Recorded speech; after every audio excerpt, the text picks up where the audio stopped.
Maybe you put the Batman theme in the background.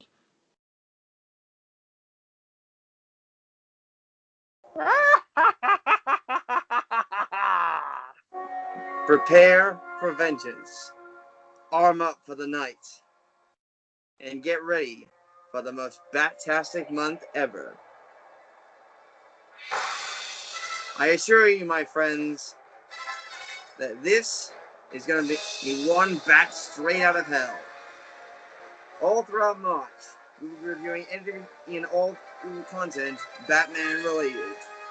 Whether it be live action, cartoons, comics, or even video games. We're not pulling any punches. All gadgets are prepared, all vehicles armed, and our minds are sharp as our wills. Prepare yourself for the power and sheer awesomeness that is Batman.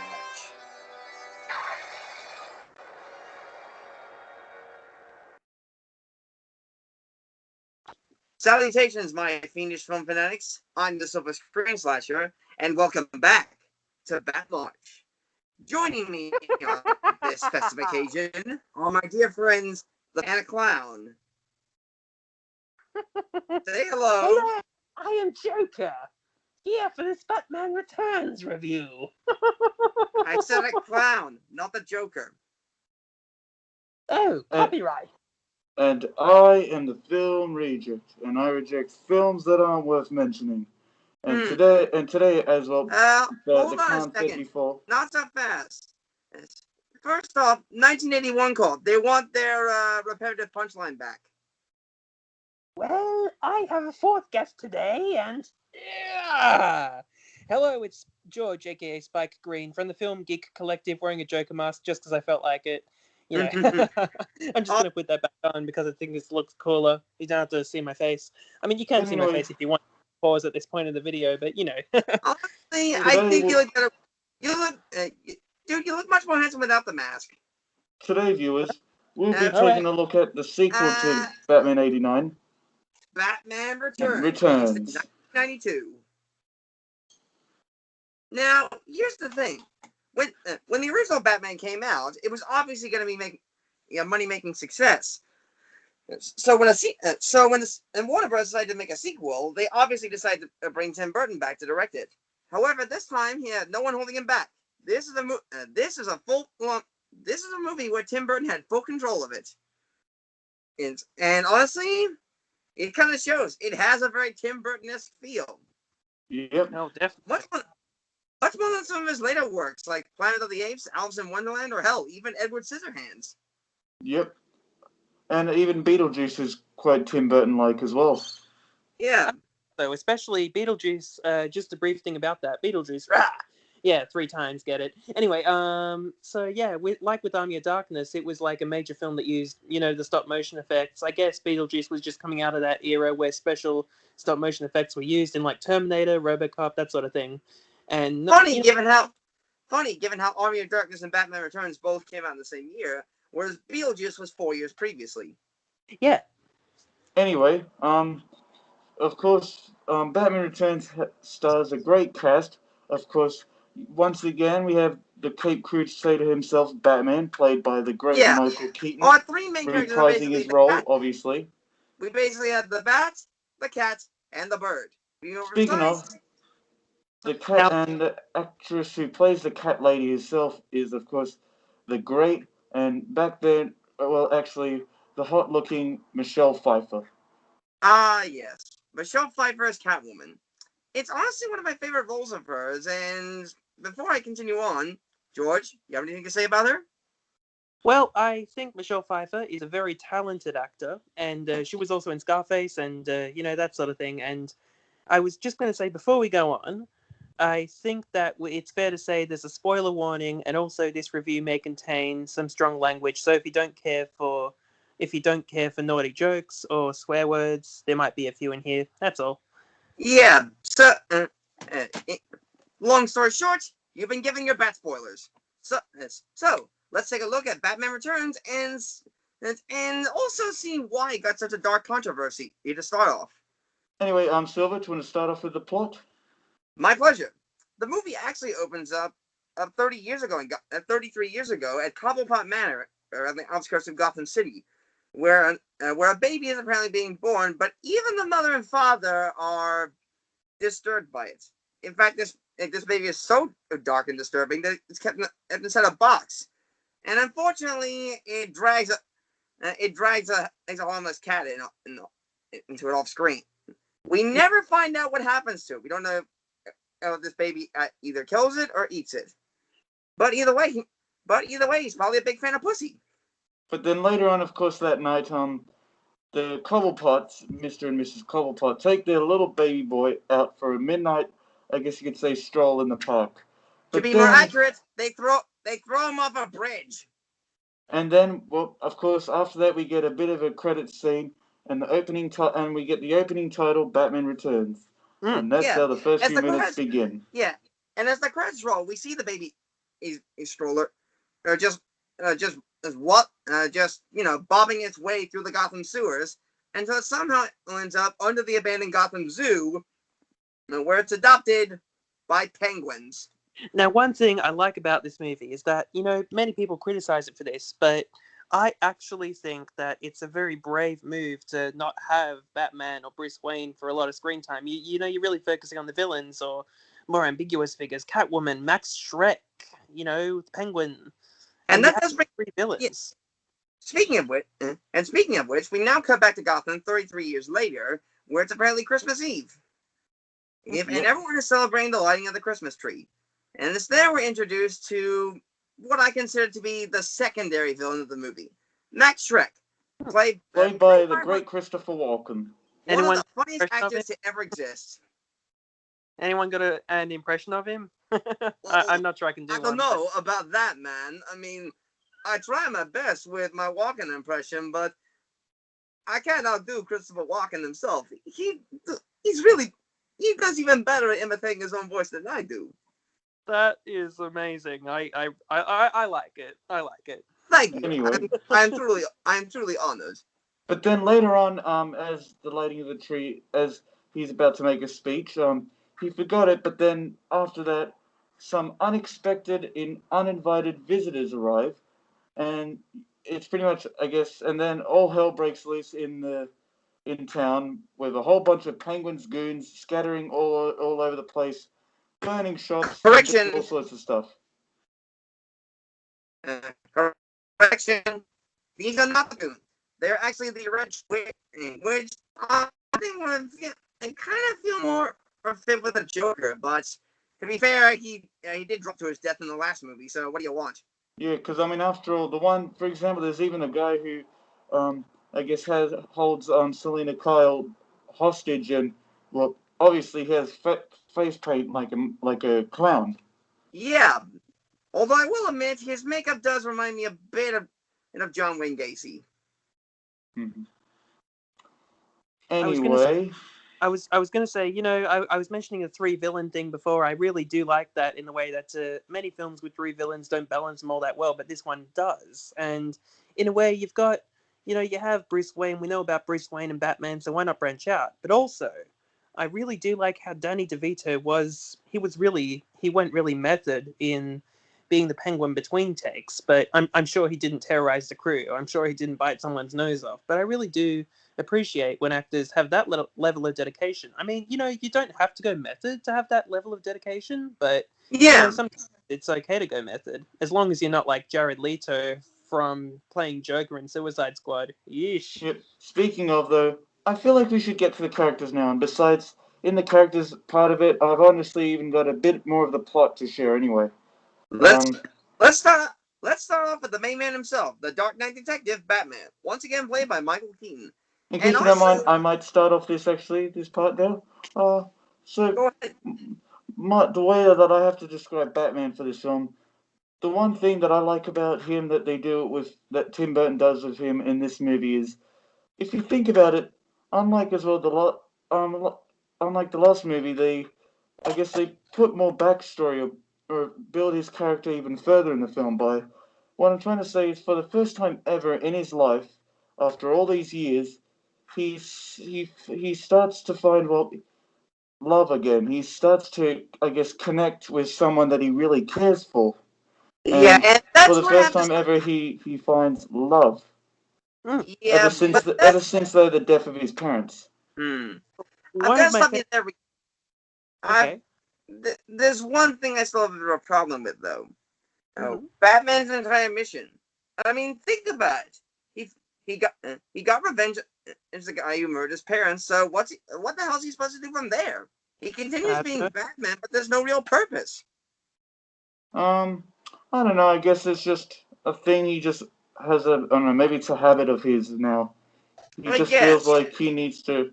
He just wants to even protect the city from all sorts of evildoers. Spike. can. I was just going to say one thing about Michael Keaton's Batman in this movie. Like, people have mentioned that he kills, right? Well, And no, I no think shit. I was going to say because that moment where he shoves a bomb down a guy's pants. I'm thinking some days you can't get rid of a bomb. Well, Speaking of actually, Spike, just to give you an he did. idea how much he kills in this movie, for example, I believe he even turns the car around and sets on one of Penguin's goons on Yeah, fire. he sets one of the Red Triangle gang on fire. But I'm more concerned about the fact that there's a pole. There's a pole set, just built into the Batmobile just so it can turn 180 degrees. The logic on But that just makes no sense. remembering that in terms of his casualty count, I'm not counting when they rewire the Batmobile and it's running over people. And I True. also feel like this part that they're doing with him and his relationship with Selena, I feel like at the same time they kind of build his story, um, at least of Bruce Wayne and Batman at the same time a little further. Yeah. I believe now it's time we get into the villains. Right after Max X just drops into a sewer and ends up in the abandoned Gotham Zoo. I believe the word you're looking for is Ah! ah. Allianz Insurance, that's right. How can I help? Right, that's only a joke Australians will get.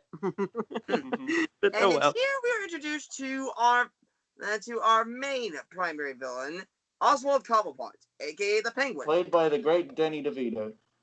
Mm. But uh, uh, yeah, even though it's a good performance, I have a few complaints about this character.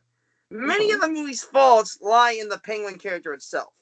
And for those who are new to this character, in the comics, the Penguin is seen more as a mockery of high society with a beaky nose and the waddle.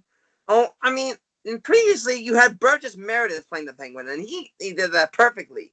Hell, he didn't even smoke before or he started the TV show, but he ended up taking, but he ended up starting to smoke after taking on the Penguin role. Not only that, I do see where Silver's going with this. I mean, even in the comic books as well, he was more of a businessman, if you know him, more of a crime businessman. Like, he did what crime boss related stuff. But in this one, even just by the way he moves and looks and acts, at times well, he kind of makes sounds and does movements like an animal or like a penguin. Yeah, I do I have guess that's cool and terrifying at the same time, but I don't know, it's a little weird at times. yeah, there are some positives to DeVito's makeup design, with the beaky nose and it was in the sort of fused fingers. But then he has a Burton-esque transformation with dark under eyes and spewing out black bile. It's just that's it's both hashtag my penguin and hashtag not my penguin at the same time. Speaking of the of Danny DeVito as Penguin, here's now what I have to say about him. His character to me in this film as well.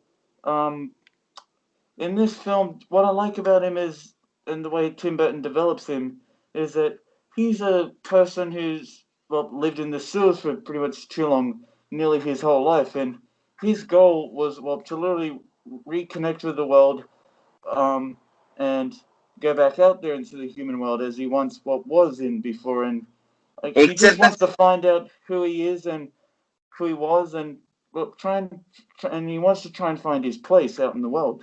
except he's using it as a cover image to look up all the names of the firstborn children in Gotham and kill them. Yeah, Penguin's got multiple plans throughout this movie, and each one fails, and that's one of my main problems with him. He has multiple plans, and Batman easily thwarts them. I mean, why? I I don't don't know. know. I'm sorry. I mean, I like the character, I just don't like its story throughout the movie. That's my main cliche. I'm sure it could have been some other, idea that they could have had from him, but whatever. Probably my It's my favorite villain of every villain that's in this film is Catwoman, because she really gets, like, you see her go from mild mannered to, well, I'm almost going to say Superman, because Clark and that sort of thing. And anyway, but she's going crazy. She has the 9 lives. She has she wants to fight corruption. It's interesting, the sort of complexity of a character. And one of my favorite scenes, probably my favorite scene in terms of not in the action sequences, is probably when Bruce and Selena are talking to each other and they have to make excuses to go off and fight a crime, because it's just that little subtext they put in there that I love. And they couldn't have done that scene more perfectly, in my opinion. yes, you're right, and it's at this point where I actually have a whole segment about this version of Catwoman. I don't have any complaints about her. I just really want to talk about the Catwoman character. Originally, I mean, in my opinion, Catwoman has always been one of my favorite DC villains, and mainly because of the relationship that she had with Batman, on and off. I mean, it just really worked out with me. Not to mention, Michelle Pfeiffer is actually the 4th actress to have played in the role before this movie. I mean, previously you had 3 actresses playing her in the Batman TV series: Lee Merriweather, Julie Newmar, and Eartha Kitt. And honestly, all 3 of them did a very good job in their own groovy way, as well as Catwoman in a more damaged way. Each different version of Catwoman is going to bring something new to the table. Halle Berry's version, on the other hand, just takes away. Yeah, and But the less said about that, the better. Moving on. now what I have to say about Michelle Pfeiffer is, as I kind of said about Batman, but at the same time, you really do as well kind of feel sorry for her as well, because you can tell she's someone who's not too popular, and well, she's not married. Of course, she doesn't have any kids. For crying out loud, she doesn't even have a boyfriend, I'm pretty sure. And what I'm trying to say is, she just looks like someone who's just having trouble connecting with people. So, um, Ouch. but then when she does become Catwoman, boy, she completely changes in a different way, of course. Boy, she has a rough life. Yep. Oh, yeah. And speaking of, I almost forgot to mention, speaking of people who are good at Christopher Walken impressions, there is one other person who's doing a better job at that than us. And that would be the guy playing Max Shrek's son, Chip, Andrew Bernarski, who, funny enough, played Leatherface in the Texas Chainsaw Massacre reboot. Oh, wow. Yeah. In fact, this character's called Chip because as his acting is just so stiff and blank, it just leaves you with splinters. Oh boy. But eventually we do it. I think we should get back to the plot. For most of the movie, we don't really get that much Batman. We get in a few interactions with Bruce Wayne and Alfred, but that's about it. We get more story and interaction with Catwoman and with the Penguin mostly. He has his rise to the surface after a saving of the mayor's baby. Which, not cool, Mr. Mayor. Mm-hmm. I mean, seriously, if that was my kid, I'd rush down there myself. Yeah, and I just don't know why they just sit there and do nothing. Yeah. Anyway, eventually, after the Penguin is recognized by the rest of the world, and identifies himself as Oswald Cobblepot, he eventually gets to work on one of his major plans: is writing down the names of every firstborn son in Gotham. I want you to remember that, because this is going to be a later plot point in the movie. So, Mr. Reject, do you have anything you want to add to the plot? Well, I guess we should maybe get to the last few minutes of the film. Which was really unexpected, because number one, why would Catwoman kiss Max like that and electrocute him? I mean, it looked cool, but I didn't see a logical reason behind. I mean, I guess to kill him, because she wants to kill him, but then and honestly, how the hell did she appear on the roof? at the very end. I still can't figure that out. I have a theory on that. In my opinion, I don't think Catwoman actually kissed him. She grabbed both the rogue electrical pipe and a taser out and used them to double shock Shrek to death. And speaking of as well, I will admit we get a pretty cool death scene as well from the Penguin after Catwoman mysteriously disappears. Yeah. He comes out of the water very slowly, and he says something I honestly Not can't to mention- catch it, but we not see to a whole mention bunch of green or not to black mention crap eye come out of his mouth. Apparently, And I must say though, the makeup work on that, holy moly, that really does look cool, honestly, and kind of scary at the same time. apparently the heat was getting to him. My guess is he was pulling a Mr. Freeze and couldn't survive outside of cold conditions. And he just, of course, it just leads to one of the silliest funerals I have ever seen. After Penguin falls, Well, first off, he falls to his death, and yeah. He is pushed into the water. A bunch of penguins come out and just slowly push him into the water. Not only that, I was actually even watching that clip today, and you can just tell easily, right? They're flippers or anything. They're not even pushing his body into the water. So how the hell could they push him into the water? My guess is their bodies were so close to him, they were just dragging him across the ground. Yep. Not only that, when I closely looked at the penguin's face and penguins' faces, right, and I was like, is it just me, or do they kind of look like they're actually like, they're crying, if you know what I mean? I'm not saying that penguins, of course, are robots or anything, but I don't think they can show, emotion like us humans can. So I don't know how the hell they. But you know what I mean? They just actually for real look like they're crying. This brings me up to one of the major problems this movie actually faced: the backlash it got from angry parents. Many parents actually thought this movie was too dark for kids, and that's why a lot of toy lines were actually pulled off shelves, including most notoriously Happy Meal toys of all things. Not only that, I even heard some other fans of the Batman, Batman in general, and some even movie critics and a whole bunch of audience members didn't even like this movie. They were so pissed with it, they didn't like it. There's just, yeah. And speaking of actually Silver, for a film that was even more darker than the original, that's honestly pretty dang crazy. I would say the original definitely had, especially a film that was supposed to be for little kids. I'm just saying, to me, in my opinion, I just honestly see this film though as more of a grown-ups film, or possibly even like I don't know, a 14, a 13, or maybe teenagers year. But that's the thing though. Can I interject with something, please? Okay, so in the 80s they used to to sell toys of the Terminator, Aliens, RoboCop, all that sort of R-rated stuff. And Batman Returns was PG-13, and I sort of question why some of the violence didn't get an R by American. I think you mean M.